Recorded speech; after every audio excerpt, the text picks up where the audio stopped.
আসছে বক্তব্য শেষ কথা বলার জন্য সংক্ষেপ সময়।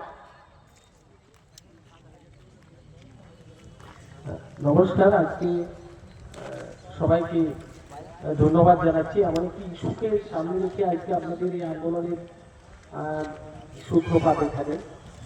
গত দুদিন আগেই আমাদের সংসদে যে কালা আইন, যে ওয়াকাফ বিল পাস করেছে এবং তড়িঘড়ি, যেটা ভারতবর্ষের ৭৫ বছরের ইতিহাসে এরকম নিদর্শন নেই।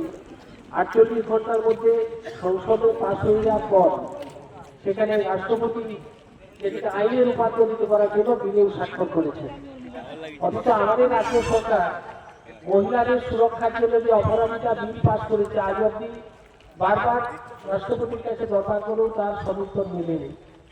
এই ধরনের একটা নক্কারজনক আইন, এবং আপনারা জানেন এই মুহূর্তে আমার মনে হয়েছে যে বিশ্ব মানবতার ইতিহাসে সবচেয়ে